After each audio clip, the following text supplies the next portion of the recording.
Hello, everyone. Welcome and thank you for joining us today. Our team's project was the Neuropathy Patient Assistant with Novo Nordisk, an application designed to help patients with diabetic neuropathy. My name is Chris, and with me today are Ramya, AJ, and Kushagra. We each contributed towards working on helping patients who have diabetic neuropathy, a condition in which nerve damage occurs when high blood sugar can injure the nerves throughout the body, typically starting from the limbs. These symptoms also stretch down to numbness, increased sensitivity to touch, hypoglycemia unawareness, and drastic mood changes. The requirements developed for this project entail creating a personalized lifestyle management tool for neuropathy patients to better navigate through daily life.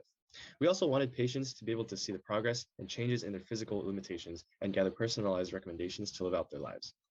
To achieve these requirements, the concept we developed was to integrate health data from the user with our application. And from there, daily recommendations can be given to the patient and help them to manage their lifestyle in dealing with neuropathy. This is a diagram illustrating how the components integrate together into our project. We envision a patient who has been diagnosed with diabetes or diabetic neuropathy being confused about how to manage their well-being with many different lifestyle changes. And from here, they turn towards our app to help them. Throughout the past 2 quarters, our team has done research on medical symptoms, patient mindset, and technical app development. From there, requirements were determined and we designed based off of that, which included UI and UX design and app architecture. The majority of this quarter focused on polishing design and development, with user testing being done incrementally throughout the design and development process.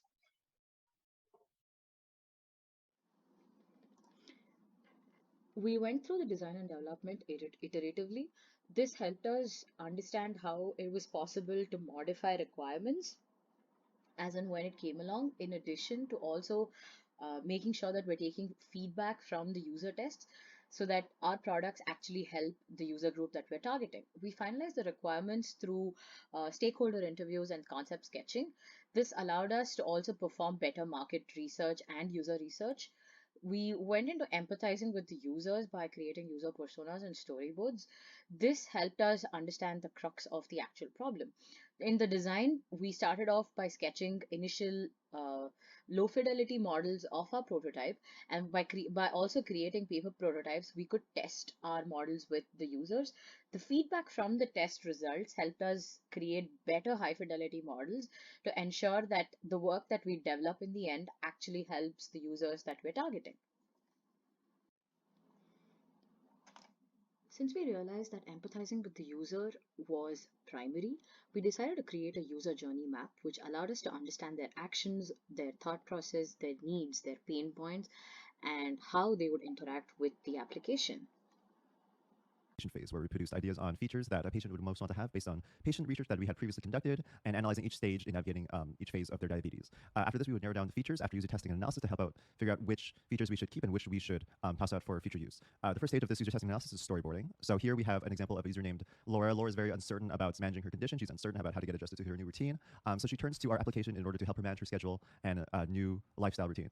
And through continued use of the app, she's able to better manage her time, her medication, and her general schedule. So this is an example of how using the application can help completely overhaul how a person manages their lifestyle. From there, we went into designing a paper prototype to help us test our solution at a macroscopic level and identify faults in our user interface through user testing. This is like an easy to make prototype of the app, all written out on paper before we actually do any software development. And it helps us rectify our design before we start to spend time developing high fidelity prototypes in Figma, which we will cover later. This is the Figma prototype of our app. So here we give an introduction to the app. We allow the users to understand what the app can offer, and when they sign up, they get a list of questions that they would have to answer, which allows us to give better recommendations and also given that this is an app relevant to health data, we realize that safety is an important characteristic that users might be curious about. So we ensure that the users understand where and how their data would be used. What you see here is the welcome dashboard, and the user is interacting with the blood sugar journal where they can see their readings for the entire day, week, or month. In the progress screen, the users can see their blood sugar levels, their weight, and their activity in a graphical format. The users can enter their mode on a daily basis. Based on what they choose, they can provide more information, and they also know how this information is going to be used. We use this to give better recommendations on how they could possibly uplift their mood if they're not. This is how the mood board looks. The users with can a list input of various health recommendations. data or things that they'd like to do with the app, such as adding their blood sugar levels. They can also add to-do lists to their task list. They can add their mood, their The weight, MVP of our the food app that they is the intake. NeuroSense feature. Starting off with the hands, the user can go through exercises along with instructions, which are in a gamified GIF-like format. We found through user research that most patients undergo immense pain in their limbs, so we decided to address this by providing exercises that can help them relieve pain. These are not recommended by the doctor directly, so we also warn them in the beginning to understand how they can use these exercises. These are not for direct medical diagnosis of pain. These are only to help them relieve any kind of pain that they have in their hands or feet. Now, looking at the system design of our application, NeuroBuddy, we have the front-end user interface built using React Native and React Navigation for connecting different components. We have built around 20 plus screens for the application, and the application is dynamic with every user having a personalized profile. At the backend, we have used technologies like Node.js and Express for building the APIs with MongoDB NoSQL database, right? For certain components, Firebase was used as it was easier to implement for basic post and fetch operations. And it integrates very, very well with React Native, which was our front-end framework, right? We have also used Firebase authentication for the user registration and verification.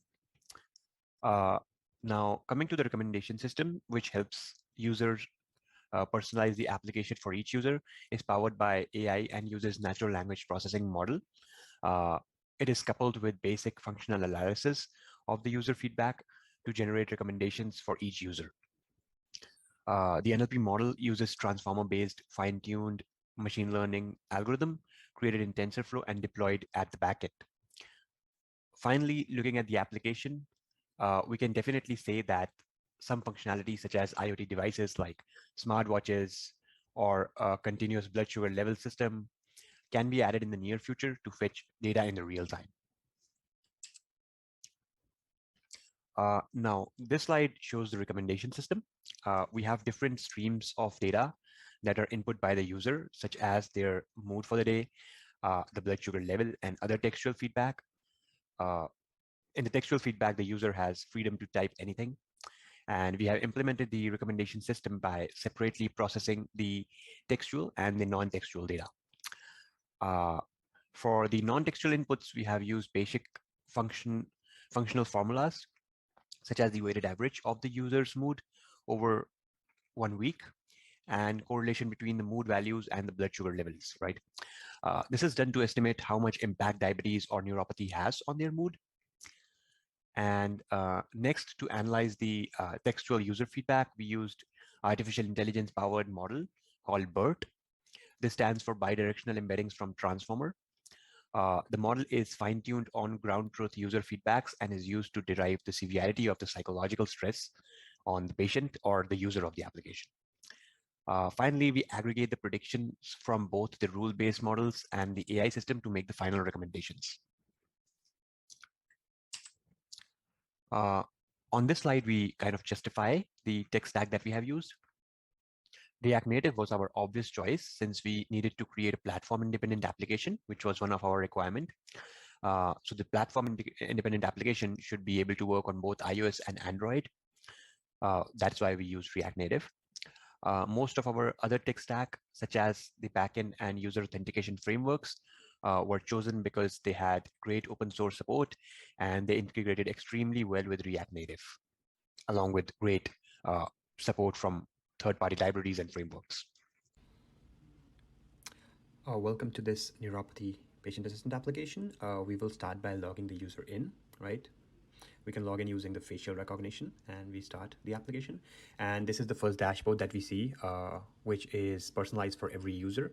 At the top, this has a sliding bar to navigate to different screens. And at the bottom, we have the tab navigation bar as well. Let's say a user wants to add how they're feeling today. So they would click on this plus sign and they would click on add mood. Once they click on that, they will be shown a screen to select how they're feeling today. So for instance, let's say I'm feeling angry, frustrated, or irritated today. Once they input that, they are free to provide any textual input. So they could provide any more detail about their emotions and feelings for the day.